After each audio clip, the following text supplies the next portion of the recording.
Now, you can probably tell from the fact that it's taken me so long to make this video that I've been quite conflicted about this figure. And I've been going back and forth between liking him and extremely disliking him, and this is due to one major flaw. First of all, the look of this figure. I love this look of Green Goblin. I like the colours used, but I think that the way that they've gone for the scales on the suit looks very off. First of all, the thickness of the suit makes it look more like a radiation suit than a... Well, I don't even know what kind of suit this is supposed to be, but it looks a little bit more skin tight than not. Especially the way that it's formed itself around the knees. It looks very thick, and I'm not the biggest fan of that. For movement though, it's great, but visually it doesn't impress me that much, especially when you see the sculpted scales on the neck. This is one of these things where I wish that they kind of did a bit of a mixed medium where they did the just regular plastic shoulders and arms. The leather tunic, I like the idea of the material, but the actual use of it messes this figure up for me massively and limits the articulation, which is my main problem with this figure. Also, the way that it's done, it looks too long on the waist section. It makes him look really disproportionate, even though when you actually put your fingers in the way, you can see that it is very proportionate. It just looks very off. There is a way that I think you could fix that, but we'll get to that in a bit. The heads that the figure come with are really cool sculpt wise. I feel like they are painted a bit too bright in comparison to the neck and the arms and the legs, but they still look amazing. My favorite one is the open laugh. You also get a grinning one and then just a regular smirk. And then you get two unmasked heads, a regular stern one. You get another head that's like, Harry, the McRib. The way we got no McRib, Harry. Then to go with those unmasked heads, you get a mask, which is really cool, and it looks like when Norman's been given the Mind Goblin. The Mind Goblin of his life. And obviously, to complete the look of the figure, you get the satchel, which is great, and his glider. Unfortunately, my glider at the very front, you can see when you look straight down the middle that it's been glued slightly askew, which is a bit frustrating, but it is what it is. You get a blast effect for the back of that. You get a tray of hands, which, you know, you get open ones of various varieties. You get pointing ones, one for throwing objects, one for holding the pumpkin bomb. You do get 8 pumpkin bombs as well, which is great. You get 3 extra hands in a separate tray that have a throwing effect built into them. I do wish they had alternate hands, but they're all for the left hand, which I'm not the biggest fan of. I wish they could alternate because it gives you more posing options. You also get 3, I want to call them batarangs. I know they're not batarangs, but I'm going to call them batarangs. And you get a thrown batarang, which you can just slot into one of the hands, which is cool. You get a blast effect for his finger, and you get 2 more blast effects with the glider that make it look like it's hovering, which is awesome. You obviously get his stands too, but that is all that you get with Norman. But the articulation now is where this figure kills me, because it's great in some places, like the head. The articulation is extremely generous.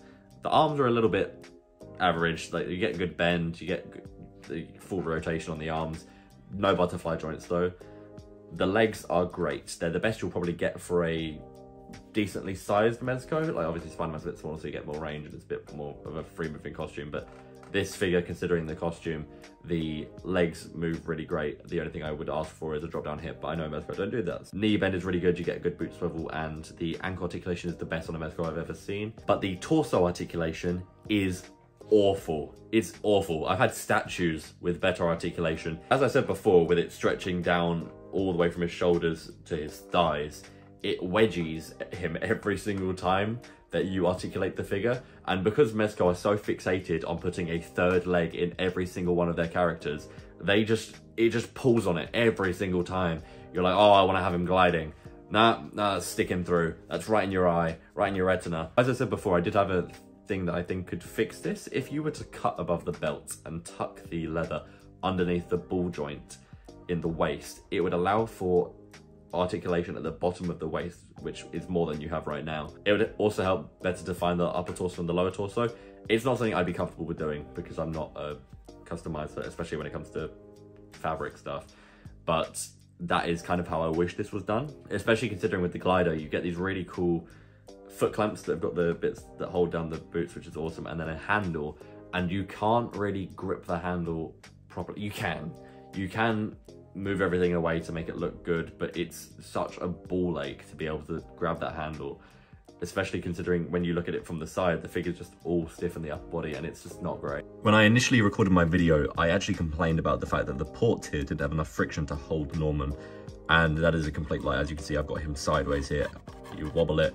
This is an awesome feature. I like the fact that these are measured the same. I am quite harsh on this figure due to the material in the middle, but you can have a lot of fun with him. When I originally did the voiceover for this, I gave this guy a 4 overall, and this was due mainly to the articulation. A lot of what I'd say was happening with the torso.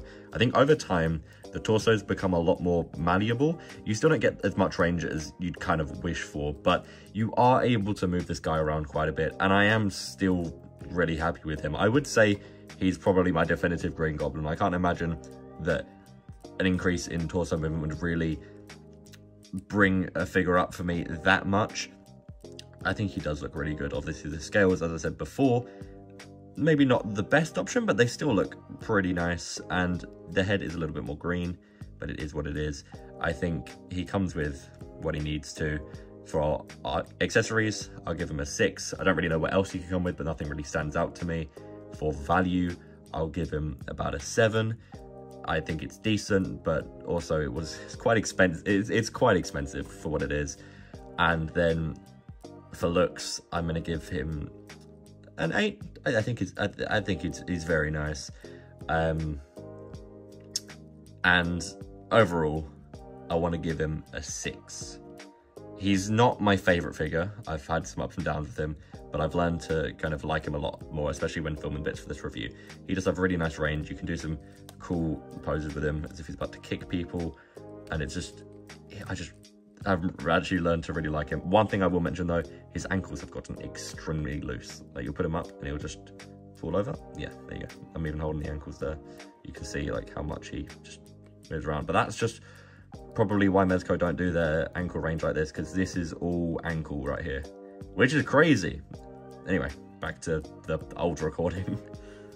So for me, I've got 3 Hasbro figures in that I have really enjoyed recently, and I just want to do a quick video about those.